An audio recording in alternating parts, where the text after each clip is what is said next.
अंतरंग योग का हमारा जो अगला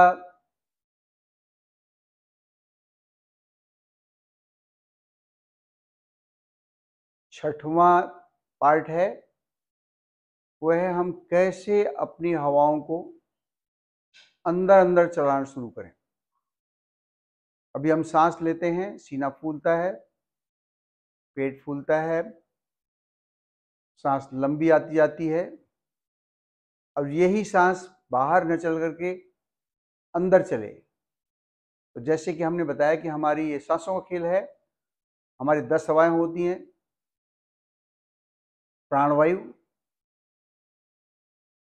जो लंग्स में होती है, हार्ट में होती है, पेट में होती है, और इसके फिर भाग बढ़ जाते हैं।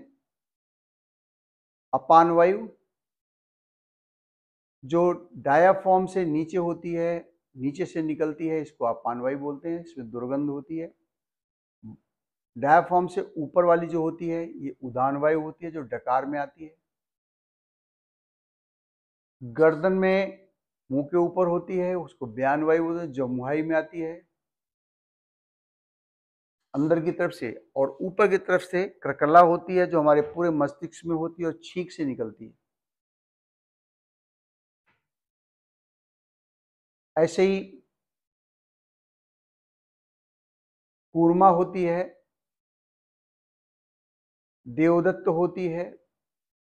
एक हवा होती है जिसके बारे में हम आगे जिसका अभ्यास हम करने जा रहे हैं, शमान वायु होती है। ये हमारे यहाँ से लेकर के नाभि तक चलती है, और यहीं पे कूर्मा नाड़ी होती है। कच्छप के आकार का बनता है, कच्छप जैसा आकार बनता है। और जिस समय हम यहाँ पे प्राण का प्रवाह करते हैं तो सोया हुआ जो कुंडली शक्ति है, जो पावर है, हमारे एटॉमिक पावर है, वो जगना शुरू हो जाता है। जैसे कच्छप अपना मुंह अंदर करके और जमीन में पड़ा रहता है, बस उस जब वो चाहता है, जब कुछ प्रक्रियाएं होती हैं, तब वो मुंह को खोलता है, और वो खुल करके फिर मुंह को बाहर निकालता है, और फिर हम उसको देख पाते हैं, वो संसार को देख पाता है। बिल्कुल वैसे ही कूर्मा नाड़ी में जैसे हवा का प्रवाह होता है, और ये हवा का प्रवाह जो हम ये सांस ले रहे हैं इससे नहीं होता है। समान वायु जब चलेगी तब कूर्मा नाड़ी को प्रभावित करेगी। कूर्मा नाड़ी को जैसे ही ऑक्सीजन जाएगी, उसके बाद में जितने भी एटॉमिक प्लांट हैं हमारी बॉडी के, वो चलना शुरू हो जाएंगे। तो आइए देखिए हम इसका अभ्यास करते हैं अभी, कैसे हम समान वायु चलाएं। तो आप देख लीजिए, लगभग सहज सांस आपकी यहाँ तक चल रही है। 12 अंगुल की सांस, 12 से 14 अंगुल की सांस चलती है। और जो इसकी सांसों की रिपीटिशन है वो भी 12 ही होती हैं। तो देखिए 12 अंगुल कैसे होते हैं, 4 4 8 और 4 12, यहाँ पे आ जाएगा। लगभग इतनी सांस चलती है, और ये बैठे में इतनी चलती है, और 1 मिनट में 12 सांसें आती हैं। इन सांसों को जितना हम कम करते जाएंगे, हमारा लाइफ वैसे ही बढ़ जाएगी। जितना हम फास्ट सांस लेंगे, रिपीटिशन फास्ट होगी, सांस छोटी होती जाएगी, और इसके बाद में होगा क्या कि हमारा लाइफ स्पैन कम हो जाएगा, ऑक्सीजनेशन बॉडी का नहीं होगा। जितनी डीप सांस होती है, बिना ध्वनि की सांस होती है, वही हमारी सांस वास्तव में हमारे शरीर को पालती है। तो आ जाइए हम अभी आपको दिखाते हैं जो कैसे सांसों को संतुलित किया जाता है। आंख बंद कर लीजिए, सांस लीजिए और निकालिए, और सांस को देखना है आपको, बंद आंखों से महसूस करना है।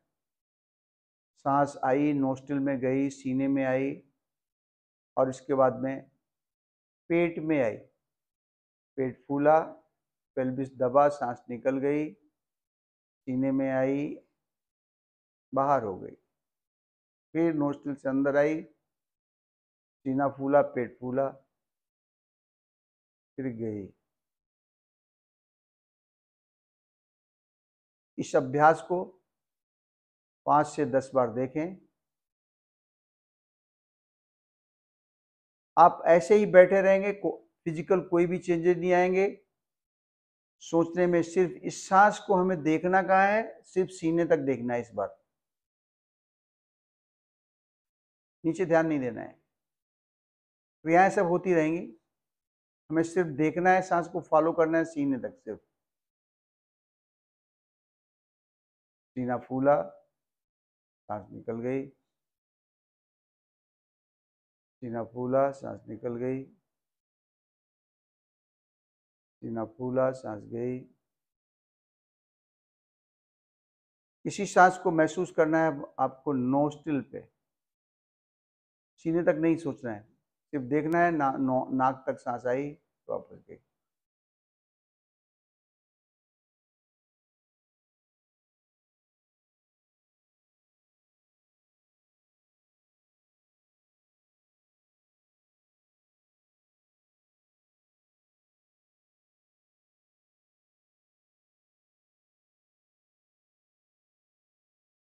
अब आप देखेंगे कि आपकी सांस बाहर समझ में नहीं आएगी, कहीं भी सांस बाहर नहीं चल रही,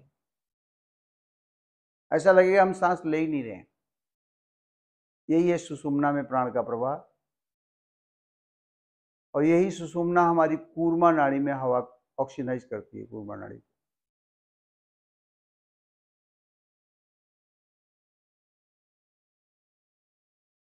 ध्यान को ले जाइए अब अंदर, अजना से कुछ देखने की कोशिश करिए, सांसों से हट जाइए।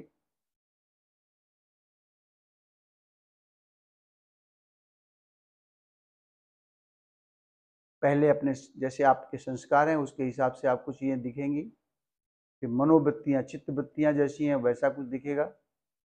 धीरे धीरे आप चीजों की वास्तविकता को समझ पाएंगे।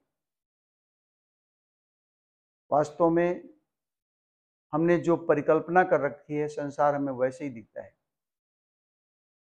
इसका वास्तविक स्वरूप जब हम भावनाओं से हट करके संसार को देखते हैं तो अद्भुत संसार दिखता है। ये ध्यान की अद्भुत क्रिया है, शरीर बलिष्ठ होता है, फुल बॉडी ऑक्सीनाइज होती है, एटमिक और शरीर के अंदर वो पावर पैदा होता है जो कुछ भी कर सकने की क्षमता रखता है।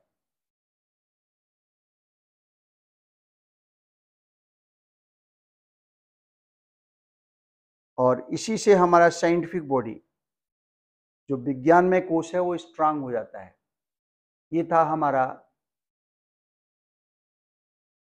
ध्यान की पहली विधा। इसी क्रम में अंतरंग योग का आगे वाला हिस्सा हम आपको बताएंगे। धन्यवाद।